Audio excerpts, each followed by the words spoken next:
مالك يوم الدين إياك نعبد وإياك نستعين اهدنا الصراط المستقيم صراط الذين أنعمت عليهم غير المغضوب عليهم ولا الضالين آمين. ثم الشيخ الإمام زي الشيخ محمد إسماعيل شيخ عبد الله فقيه الفاتحة. أعوذ بالله من الشيطان الرجيم. بسم الله الرحمن الرحيم. الحمد لله رب العالمين الرحمن الرحيم مالك يوم الدين إياك نعبد وإياك نستعين اهدنا الصراط المستقيم صراط الذين أنعمت عليهم غير المغضوب عليهم ولا الضالين آمين.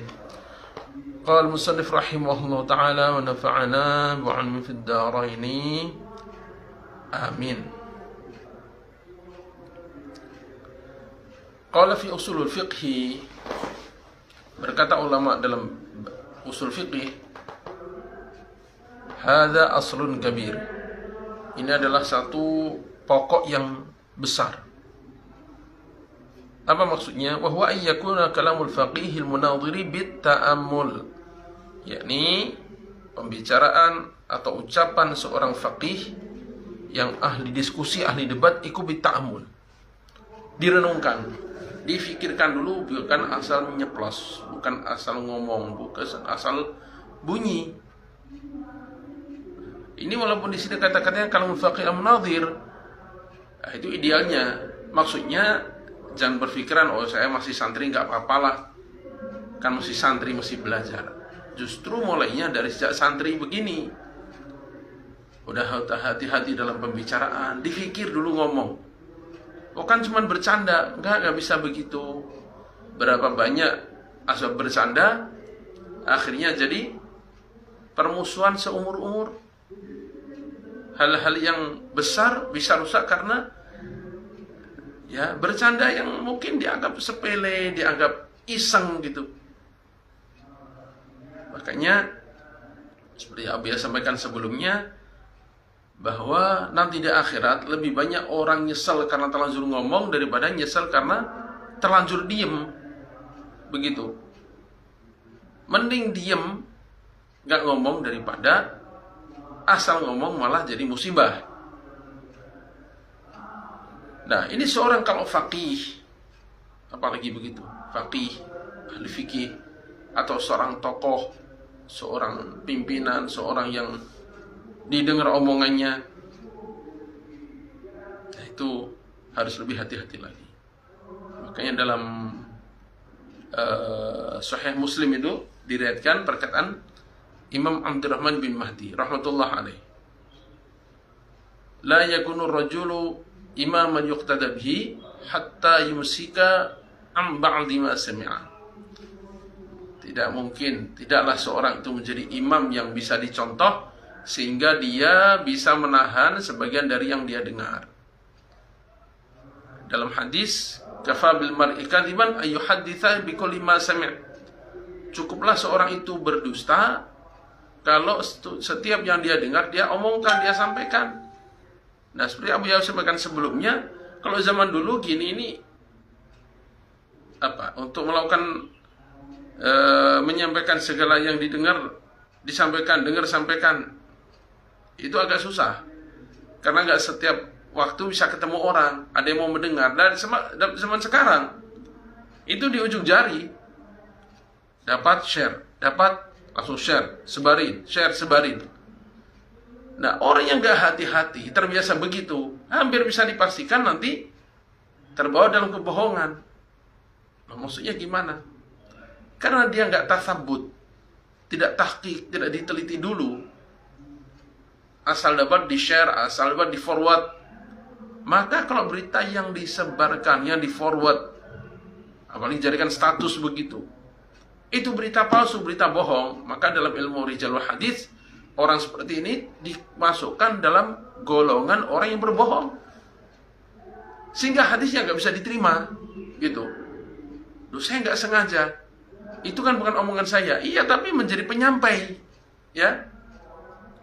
Tapi ikut-ikutan menyampaikan, ikut-ikutan menyebarkan, maka dimasukkan dalam kelompok orang yang berbohong.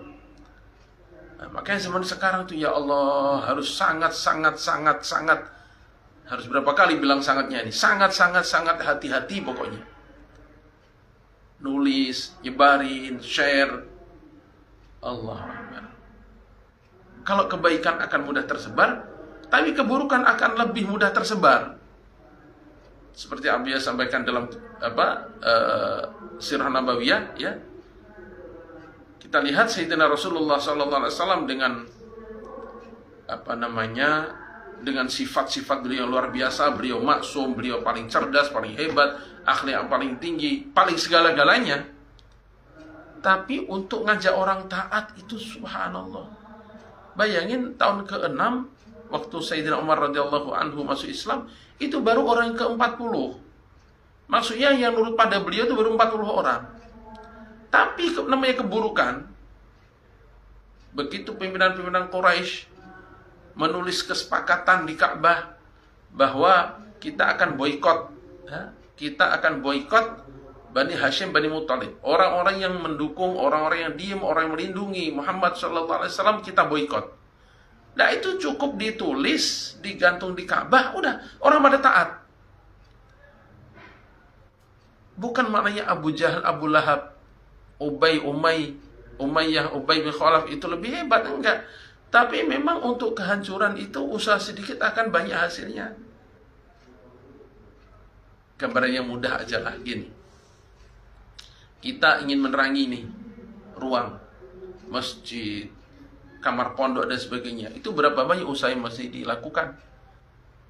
Daftar ke PLN dulu, pasang instalasi dulu, beli saklar, pasang kabel, dan lain-lain. Usahanya panjang, perlu orang banyak untuk menerangi. Tapi untuk menggelapkan, anak kecil juga bisa. Ambil bambu, sikat semua, udah selesai gelap.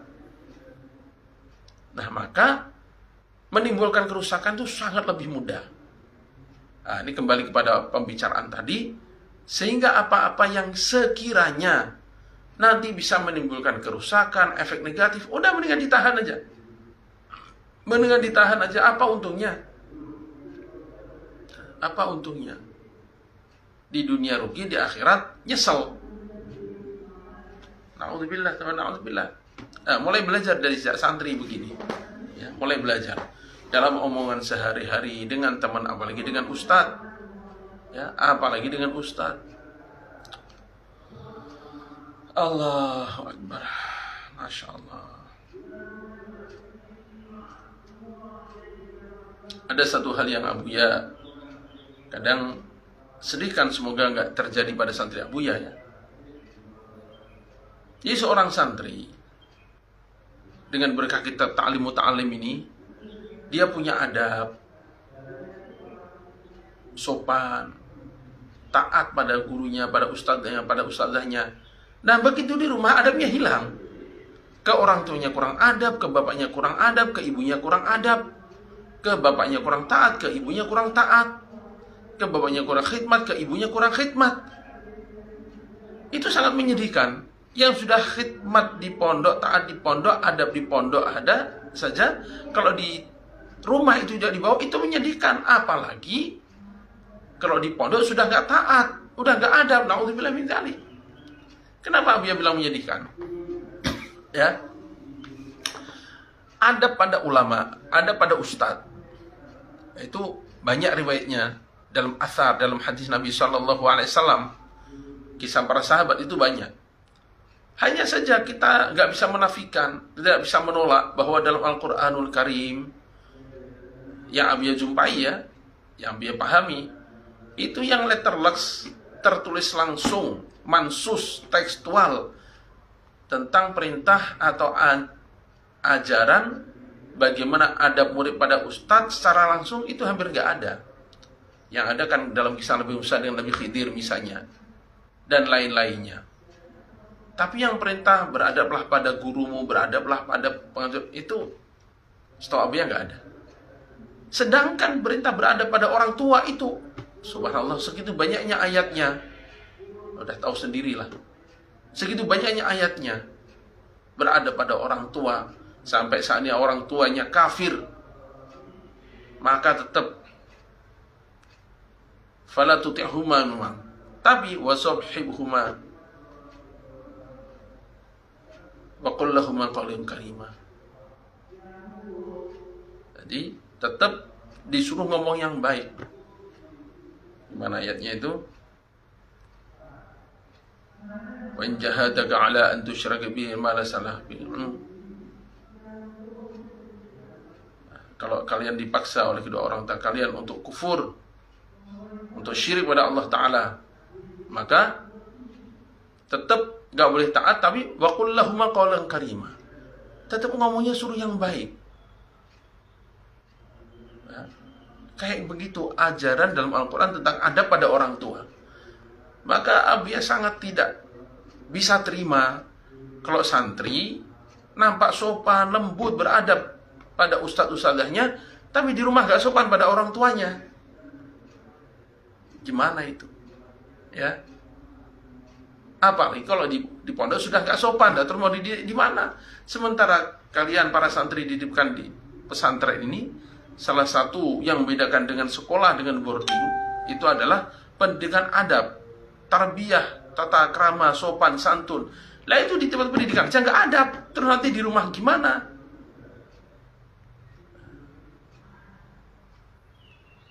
Nah, di antara bentuk adab adalah omongan dan perilaku. Jadi dua-duanya. Oh, yang penting kan suka khidmat, omongan kasar nggak apa-apa. Oh, enggak begitu. Enggak begitu. Lihat dalam Al-Quran, adab ke orang tua disebutkan wala taqul lahuma uff. Ngomong uff aja nggak boleh. Maknanya nggak cukup hanya dengan perilaku, tapi omongan juga ditata. Omongan juga ditata. Rasulullah SAW sampai beliau mengganti sebutan ini nih. Ya. Jadi telunjuk itu kalau dalam bahasa Arab aslinya dulu yang kuno sebutnya sababah. Apa sababah itu? Alat untuk mencaci maki. Jadi zaman dahulu jari nunjuk gini aja pada orang, itu udah cukup untuk mencaci maki, untuk merendahkan. Ini satu jari ini. Kamu udah cuma gitu doang. Itu udah berarti mencaci maki. Udah berarti merendahkan. Nah, Rasulullah SAW dengan nama sababah aja beliau kurang suka, sehingga diganti dengan nama sabbahah. Disebut sabbahah oleh beliau, alat untuk bertasbih. Kalau disebut sababah gimana ya? Artinya sama, jari telunjuk juga. Tapi ini menunjukkan bagaimana Rasulullah SAW halusnya pembicaraan beliau. Nah, makanya di pondok ini santri belajar. Kalau nggak bisa bahasa Sunda yang baik, udah nggak usah maksain bahasa Sunda, daripada kasar nanti. Mendingan bahasa Indonesia, bagus lagi bahasa Arab. Ya. Jangan sampai tradisi yang kurang baik karena ketidakpahaman, ya mungkin tidak didik bahasa Sunda yang lembut, akhirnya terbiasa kasar, kebawa ke rumah. Kan orang tua kaget, loh ini kenapa anak saya pulang dari pondok malah bahasanya kasar begini. Itu si Muhammad, si Abdullah, ya kalau orang bahasa Indonesia nggak masalah, bilang si Abdullah, si Muhammad itu nggak masalah. Tapi dalam bahasa Sunda itu penghinaan gitu, ya. Dalam bahasa Sunda itu mengandung penghinaan. Panggil tuh si Amar, misalnya begitu. Itu ada mengandung penghinaan, merendahkan. Contoh sederhana aja ini. Itu. Ini siapa yang bagiannya, Bu? Ini bagian si Ali mestinya. Nggak usah pakai si gitu. Nggak usah pakai gitu. Itu merendahkan itu soalnya. Dalam bahasa Sunda. Bahasa Indonesia nggak masalah, si unyil gitu, nggak masalah. Tapi kalau dalam bahasa Sunda itu nggak bagus. Nah, makanya dia bilang tadi, mending bahasa Indonesia daripada bahasa Sunda nggak bisa, atau bahasa Sunda malah kasar yang keluar. Nanti dianggap, oh di pondok nggak dididik. Saya mana tadi?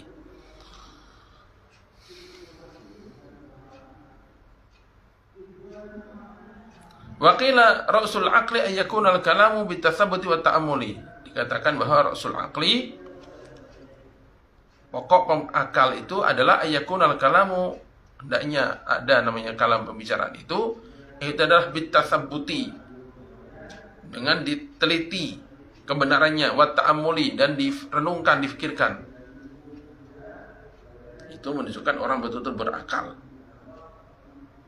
Imam Ibnu Daqiq Al-Aid rahmatullah alaih, Allah Akbar, Abu juga masih jauh dari bisa meniru beliau. Ibnu Daqiq Al-Aid rahmatullah alaih, seorang ulama besar. Beliau kalau tidak salah mazhab Hambali, kalau tidak salah ya. Zaman itu ada seorang akan menulis biografi tentang orang alim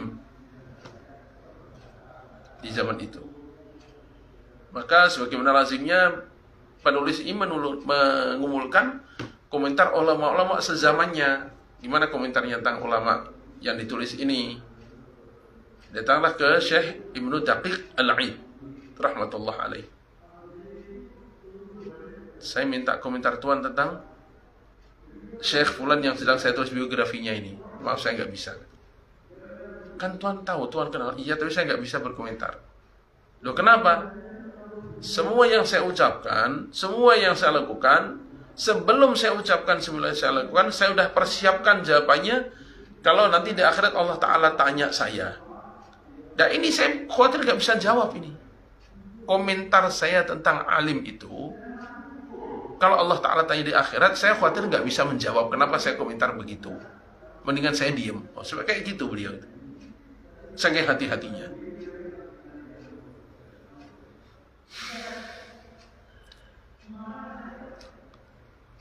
Qala al-qail, berkata qail sebab ahli syair, penyair, usika fi nazmil kalami bi khamsatin in kunta lil musis syafiqi muti'a la taghfulanna bisabal kalami waqtahu wal kaifa wal kamma wal makana jami'a. Aku wasiatkan padamu dalam nazam ucapan ini 5 perkara. Kalau memang engkau pada orang yang memberi wasiat, Syafiq yang menurut saya itu muti'a, orang yang taat. Aku berikan kunci 5 pokok ini kalau memang mau dengerin pada nasihat orang yang penuh kasih sayang. La taghfulanna, jangan pernah engkau lalaikan sama sekali. Sekali-kali jangan pernah engkau lalaikan. Apa itu? Ini kalau kita bicara ilmu logika atau ilmu munadharah, ilmu debat, ini sama. Ini termasuk juga dasar-dasarnya. Apa itu? Sababal kalami wa waqtahu, sebab omongan, waktunya, wal kaifa, bagaimana, wal kama, berapa, wal makana, dan tempat, jami'an semuanya. Kalau apa diringkas itu, limadha, mata, kaifa, kam, aina. Kalau mungkin dengan istilah bahasa Inggris lebih mudah ya. Sabab kalam berarti why. Kenapa? Kenapa saya ngomong ini? Nah, misalnya saya mengkritik seorang fulan. Kenapa saya kritik dia? Benar karena Allah, karena kebaikan, atau karena hasad, atau karena dengki? Saya komentar begini. Atau karena permusuhan, atau karena dapat kesempatan melepaskan dendam, misalnya begitu. Atau pengen asli, pengen memuliakan. Sababal kalam, kenapa? Why? Kenapa? Bahwa tahu waktunya. When? Kapan? Kapan? Ini waktu begini cocok nggak? Ya, cocok nggak? Misalnya orang lagi serius, tanya gimana, lalu kita bercanda yang kurang tepat, bukan waktunya, itu kadang malah menyakitkan, ya. Kadang malah menyakitkan. Kan banyak orang buat konten pasok begitu, bercanda, tapi dalam acara sakral pernikahan akhirnya jadi bubar.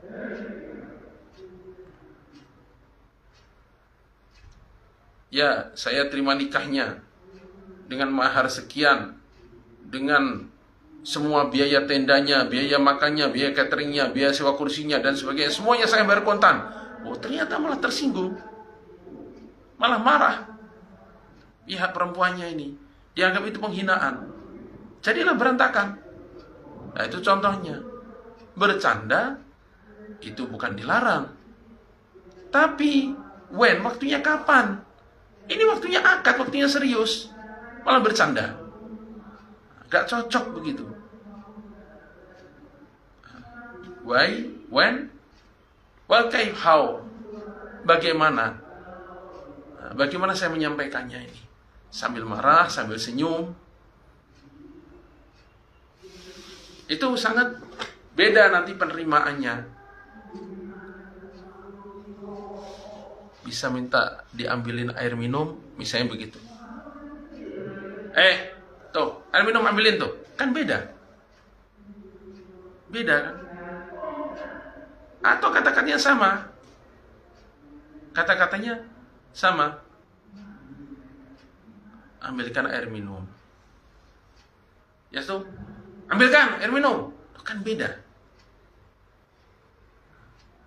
Kaif caranya, how bagaimananya, itu juga mempengaruhi. Welcome dan berapa? How much? How many? Berapa? Jadi, ya maaf, santriyah terutama ya perempuan memang, bahwa para peneliti menyimpulkan laki-laki itu umumnya ngomong 10.000 sampai 15.000 kata. Perempuan itu 15 atau 20 sampai 25.000 kata per hari. Sehingga kalau nggak ngobrol tuh gatel. Dan ngobrol, ya perlu ngobrolin aja, memang udah hobi gitu. Makanya dalam surat Yusuf, berita kejadian Nabi Yusuf alaihissalatu wassalam yang digoda oleh istri tuannya itu rahasia kerajaan sebenarnya. Tapi kok akhirnya nyebar itu bagaimana? Yang menyebarkan siapa? Allah Ta'ala sebut langsung, wa qala niswatun fil madinati imra'atul aziz turawidu fataha an nafsih. Yang ngomong itu para wanita, bukan ahlul Madinah yang disebut. Wa qala ahlul Madinah, enggak, niswatun, perempuan-perempuan yang nyebarin. Kan seolah-olah itu suatu kebanggaan kalau menjadi penyebar pertama, kalau menjadi pemberitahu pertama. Kamu udah dengar belum? Saya kasih tahu ya. Belum saya bilang siapa kamu, yang saya kasih tahu duluan. Enggak dipikir. Kenapa saya ngomongkan ini? Pantas gak? Terus saya omongkan dalam kondisi begini, cocok gak? Terus saya menceritakan begini, gimana? Kemudian saya omongkan sepanjang ini, munasib gak? Cocok gak? Wal makan, dan di mana? Di mana? Ya misalnya, misalnya di tempat makan di atas sufrah, bercanda cerita masalah WC, misalnya begitu. Cerita masalah anaknya mencret, misalnya begitu. Ya, betapa sangat tidak layaknya. Ya, betapa sangat tidak layaknya. Dan jangan kita beralasan, ya biarin itu udah mulut saya sendiri. Enggak begitu. Mulut mah titipan Allah ya. Mulut mah titipan Allah, akan ada hisabnya nanti. Akan ada hisabnya nanti. Ma yalfazu min qawlin illa ladaihi raqibun atid. Terserah saya tuh. Mulut saya sendiri, saya enggak pinjam mulut kamu, ngapain dilarang-larang? Enggak begitu. Islam memang mengatur, bukan melarang-larang. Bukan untuk ngomong seenaknya itu. Harus pinjam mulut orang baru salah. Enggak.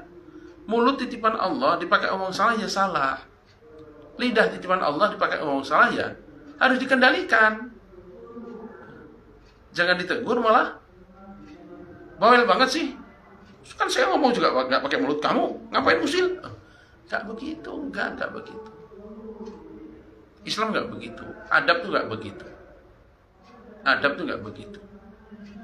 Namanya orang ingin memberi tahu, ingin mengingatkan, berarti itu ada perhatian, berarti itu ada kasih sayang.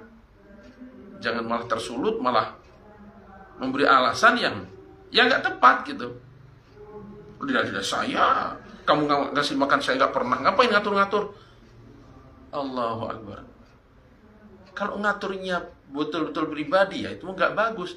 Tapi kalau ngaturnya ngingetkan sesuai dengan aturan agama, adab dalam agama, terus ditentang, hakikatnya bukan menentang yang ngatur, hakikatnya menentang isinya. Itu. Dan itulah memang bawaan manusia, nerima omongan orang, dengar omongan orang, itu seolah-olah jatuh gengsi. Dan itu nggak ada dalam Islam begitu, tuh nggak ada. Nggak ada. Terima kebenaran kok jatuh gengsi. Justru na'udzubillah, namanya takabur itu apa? Ghamtun nas wa batarul haq. Namanya takabur itu merendahkan orang dan menolak kebenaran. Emang lu siapa ngajar-ngajarin gitu? Udah diam lo, misalnya begitu. Itu kesombongan itu namanya. Dan orang punya sifat begini ke bawah mati, nggak bisa masuk surga kalau belum dicuci dulu kesombongan dari hatinya itu. Ya. Apalagi zaman-zaman seperti Abu bilang berkali dan selalu ingatkan, zaman-zaman medsos dunia digital begitu bebas, ya Allah, ya Allah. Udahlah mendingan diem, mendingan gak usah nyebar-nyebarin, gak usah ikut-ikutan menjadi penyebar yang gak jelas, daripada kita kena hisab. Apalagi ikut memberikan komentar yang kita gak tahu pastinya, jadiin status, jadiin apa gitu, gak paham di apa alat-alat medsos gitu. Gak usah ke bawah-bawah begitu. Apalagi nanti kalau terjadi pertengkaran malah bangga. Kan akhirnya, loh, ini nanti akan menjadi penyebab siksa terbanyak di kubur. Berapa kali Abu Yahya sampaikan bahwa orang di kubur itu terbanyak siksanya adalah karena dua. Ya, la yastanzihu fil baul. Tidak hati-hati menjaga kesucian tatkala buang air kecil. Yang kedua, yamshi bin namimah. Dia berjalan mondar-mandir mengadu domba, lihat orang bertengkar itu senang, lihat orang berkelahi bermusuhan senang. Allahu Akbar. Kok bisa begitu, hatinya tuh gimana isinya? Ya. Kendalikan. Itu dorongan nafsu semua. Wa yakuna mustafidan fi jamil ahwali wal awqati min jamil ashkhasi. Dan dia mengambil faedah dalam semua keadaan, semua waktu, dari semua orang. Qala Rasulullah sallallahu alaihi wasallam, "Hikmatu dhallatul mu'mini aina ma wajadaha akhadhaha, qila khudh ma safa'at wa da' ma kadar." Rasulullah bersabda, "Al-hikmatu hikmah," perkataan bijaksana, "ikut dhallatul mu'min," barang hilangnya orang mukmin. Enama wajadaha akhadaha, dimanapun dia temui dia akan ambil. Ingat ya, kalau ketemu di mana saja dan itu hikmah, ambil. Tapi jangan dibalik gitu. Jangan dibalik, ya belajar mah kemana aja, beda, ya harus dibedakan. Gini, kalau nemu kebaikan, kalau hikmah dari siapapun ambil. Walaupun di mulut anjing isinya emas, ambil. Di mulut tikus isinya mutiara, ambil. Tapi jangan dibalik. Nyari emas di mulut anjing sengaja. Ya, dia akal mana yang dipakai itu? Itu kan kemarin dapatnya dari anjing. Ya itu pas bertepatan aja waktu itu. Namanya emas ya ditambang emas. Namanya mutiara ya nyelam ke lautan. Namanya ilmu pada ahli ilmu. Bukan dengan dalil ini, al-hikmatu dhallatul mu'min aina wajadaha akhadaha, terus kemudian dalam berguru sembarangan. Udahlah, jangan dikomentarin orang ngaji dari YouTube. Kan YouTube banyak kebaikannya juga. Kita nggak menafikan itu ya. Kita streaming di Facebook kayak begini. Tapi jangan kemudian sengaja memilih belajar itu bukan pada tempatnya. Kalau ada dapat kebaikan Pak, bukan pada tempatnya, ada kebaikan, ambil. Ibaratnya emas tadi, nemu emas di tempat sampah, buang, jangan ambil. Nemu mutiara di mulut anjing, ambil. Tapi jangan sengaja mencari emas di tempat sampah. Jangan sengaja mencari mutiara di mulut anjing. Itu nggak masuk akal gitu. Begitu. Bukan dengan sengaja mencari tempat yang bukan pada tempatnya, pada umumnya. Makanya dalam kajian ilmu agama, ulama salaf, apalagi pengajian hadis begitu, berguru pada orang yang memang sudah selayaknya jadikan guru.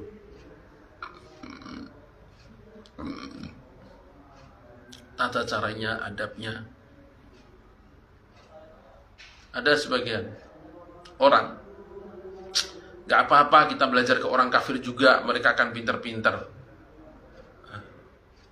Ini dalilnya, hikmatu dhalatul mu'min, ana wajadaha akhadaha.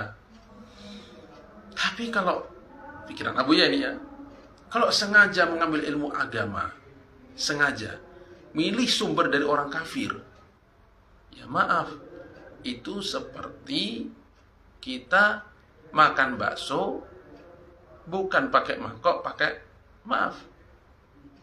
pispot. Ya. Orang kan beralasan, yang penting itu isinya. Jangan lihat siapa yang menyampaikan, jangan lihat wadahnya, itu kan wadah doang. Nah, sekarang coba pispot, barang wadah yang misalnya untuk perkara menjijikan, untuk kencing, untuk BAB gitu, diisi bakso disuguhin ke kita. Kalau otak kita normal, perasaan kita sehat, apa bisa kita menikmati begitu? Lalu yang nyuguhin bilang, udahlah jangan lihat tempatnya, yang penting kan isinya bakso. Bisa kita terima? Akal sehat kan bilang nggak bisa, nggak normal ini, penghinaan. Mungkin kita muntah begitu. Nah, kita sengaja belajar Al-Quran pada orang kafir misalnya, yang wudhu pun nggak pernah. Sengaja belajar hadis pada orang kafir yang sunat enggak, wudhu nggak pernah, sholat nggak pernah. Nah, terus gimana begitu? Gimana? Yo isinya kan hadisnya tadi, ini isinya kan bakso. Ini isinya kan bakso, udah makan aja dari situ. Wah ini menjijikan pispot, udah jangan lihat pispotnya, lihat baksonya. Begitu juga. Dan bakso aja kita jijik kalau itu disuguhkan pakai pispot. Dari ilmu hadis Nabi SAW diberikan oleh orang yang prakteknya kehidupannya menentang Rasulullah SAW. Kita sengaja ambil di situ, ya aneh itu sebenarnya. Lain, kalau kita nggak sengaja nemu omongan yang benar dari orang kafir, ya ambil. Nemu omongan yang benar dari orang kafir, ambil. Itu benar, itu baik, ambil. Tapi kalau sengaja mengambil dari orang yang jelas-jelas kafir, ilmu agama, ya itu aneh gitu aja menurut aku, ya aneh aja.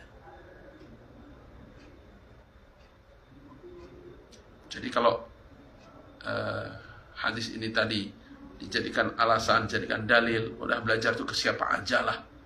Nggak begitu. Contoh salafus saleh juga nggak begitu.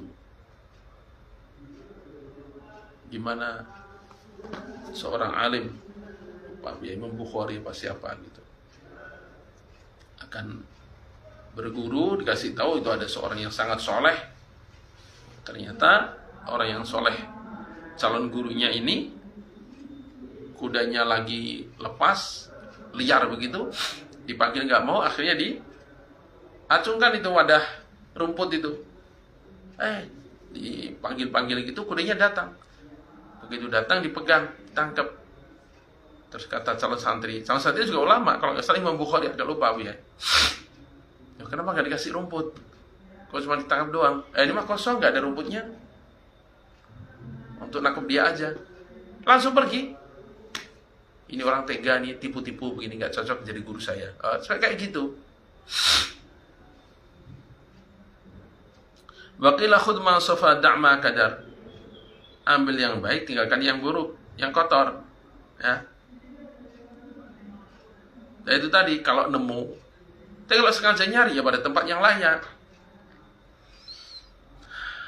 Nah ini juga untuk menyaring omongan, menyaring pembicaraan yang kita dengar. Yang ambil, yang bagus ambil, yang nggak bagus tinggalkan.